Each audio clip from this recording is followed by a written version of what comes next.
Welcome to the English news program on Somaliland National Television with me, Isaac Ahmed.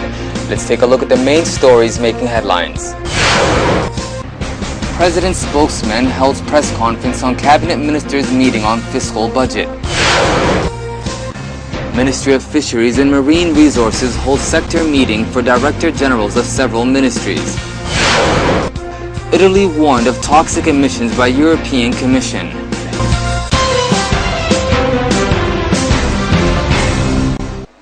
The President's spokesman, Ahmed Salaban Duhul, held a press conference on the Cabinet Ministers' meeting held on this year's fiscal budget. The spokesman stated that since this administration took office, their fiscal budget has increased over 20%. Ahmed Salaban Duhul continued to state that the expected fiscal budget will be surplus of $212 million. That's a substantial increase from the previous administration's effort. The President's spokesman also added that this was partly due to the commitment and dedication of Minister of Finance, Abdelaziz Mohamed Samale, who worked effortlessly in constructing a monetary strategy aimed at filling sector voids and mending citizen concerns through a number of key financial reforms.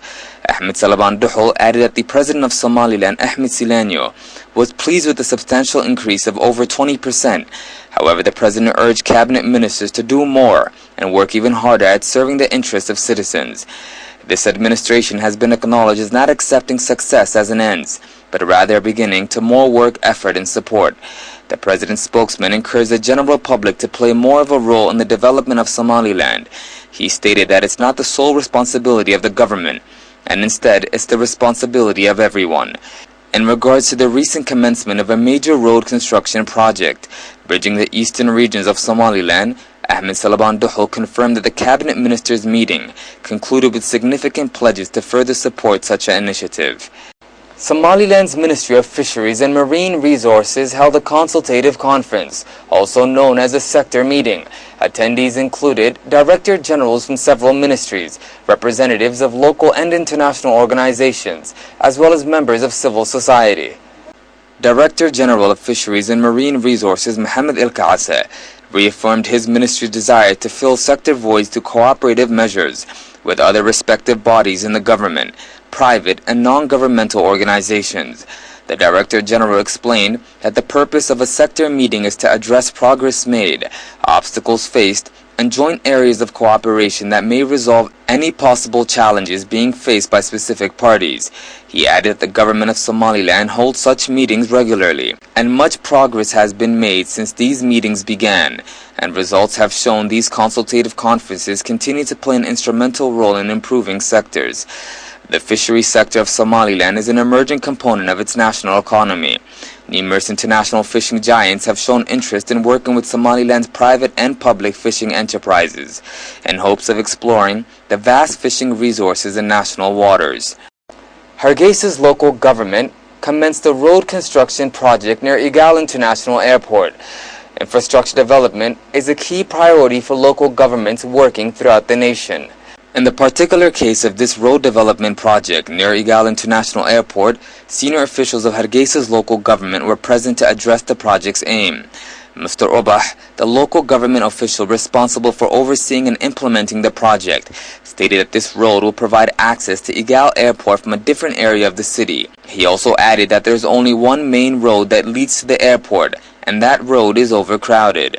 Mr. Obah confirmed that the completion of this road will assist immensely in relieving the traffic jams and vehicle congestion on the airport's main road.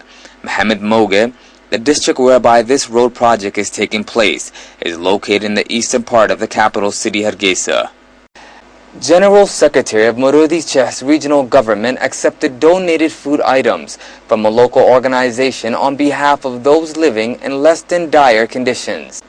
Marudi Cheh's regional government, led by Governor Mohamed Mahmoud Chainayara, has and continues to work side by side with governmental relief agencies, local and international organizations in order to provide urgent assistance and support to those families living in less than fortunate conditions.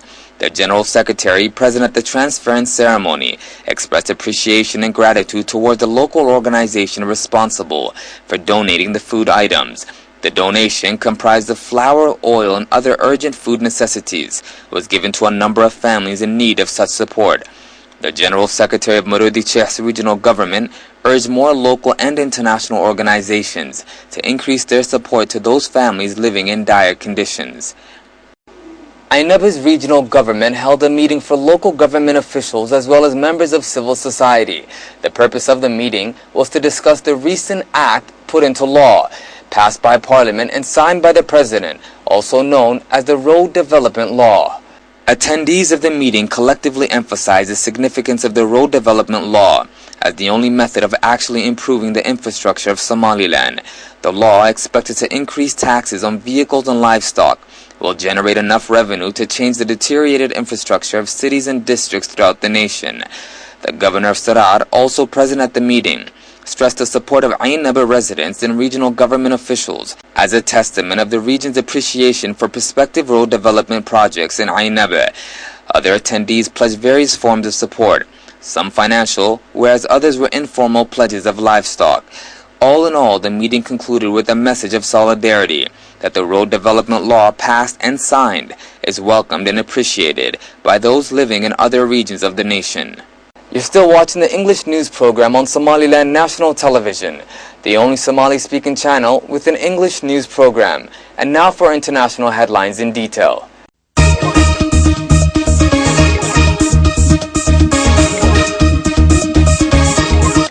Italy has been warned it must tackle toxic emissions at Europe's biggest steel plant or face potential fines from the European Commission.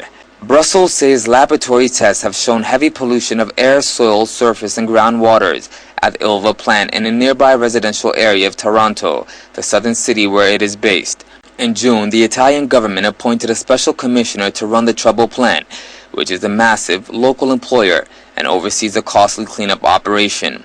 It is scheduled to take 2 years, but the Commission wants a response to its formal notice letter within 2 months.